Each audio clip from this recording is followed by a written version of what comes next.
Framingham schools receive money through a settlement with a major e-cigarette company. Local officials remind residents to register for the primary, and multiple spots in the city are featured along the Massachusetts Ice Cream Trail.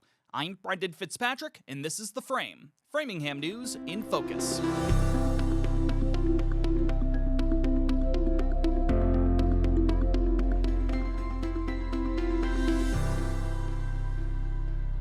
Hi, and welcome to The Frame, an initiative of Access Framingham.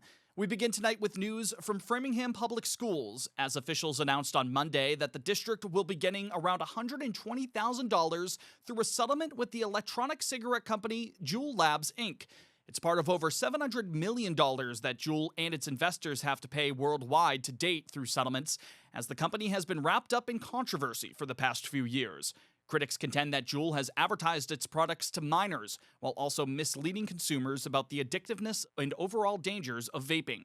Some have even accused the e-cigarette company of playing a role in the creation of an epidemic of nicotine addiction among young people. In fact, the CDC reported last year that close to 8% of middle and high schoolers in America used e-cigarettes. FPS officials stated that the district will primarily use the money obtained through the settlement for substance use prevention resources in local schools and for youth counseling for those who are impacted.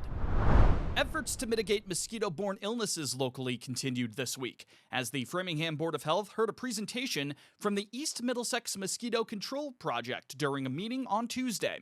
The city is still classified at a moderate risk for West Nile virus, according to the Massachusetts Department of Public Health, as Middlesex County accounts for 29 of the 222 positive West Nile samples found across the state.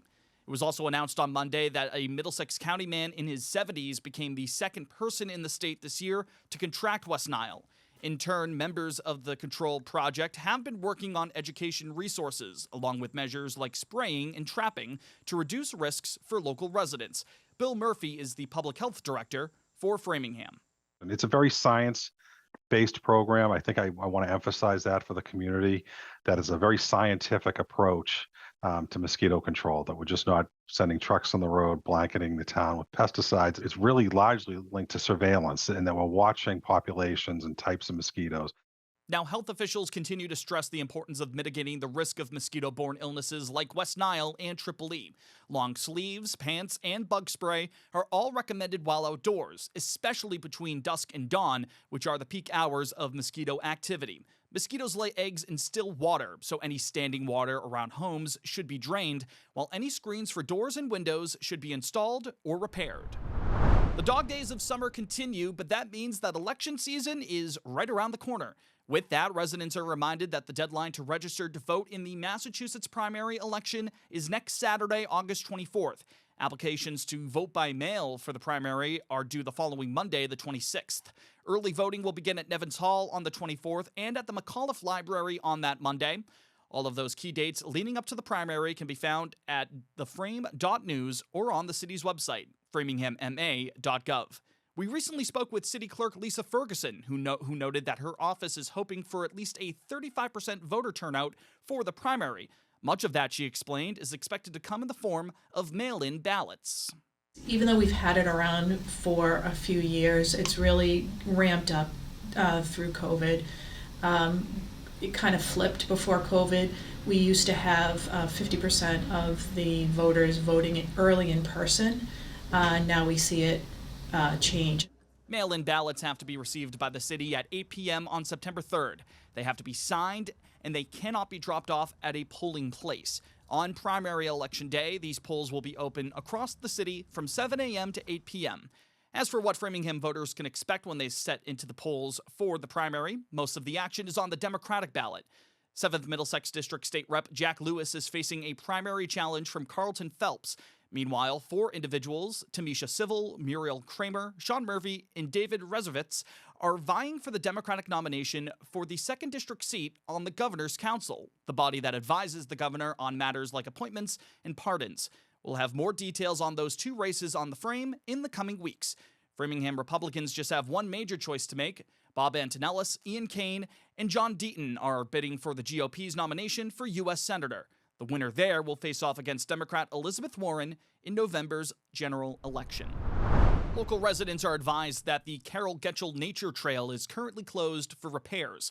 That project is to repair the southern part of the trail's boardwalk in order to make it more accessible and ADA compliant.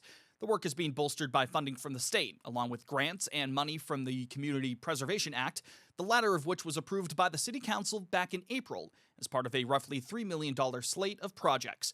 Anyone with any questions about the trail's current state should contact the Framingham Conservation Department. A reminder now that you can read more about the stories featured on our podcast, along with other stories we've recently completed, by logging onto our website and by following us on social media. Municipal developments, feature pieces from across Framingham, full-frame episodes, and more can be found at www.theframe.news. Be sure to follow us on Instagram and X. Both accounts can be found at FrameNews_. Subscribe to Access Framingham's YouTube channel and find the Frame podcast on Spotify and SoundCloud to ensure that you never miss an episode. We're on Facebook, too. Just type in The Frame into the search bar there. And what better way to wrap up the week of Framingham news with a little ice cream talk?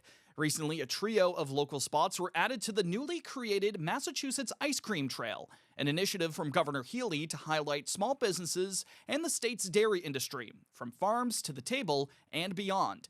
Our own Mackenzie Wright paid a visit to Eastleigh Farm, Hanson's Farm, and Murphy's Eats and Treats and learned from the folks there what it means to be a part of the ice cream trail. Here's a taste of this week's Frame by Frame segment. Right now what we're promoting is peach ice cream because it's peach season. It's really important to know that your food doesn't come from a grocery store.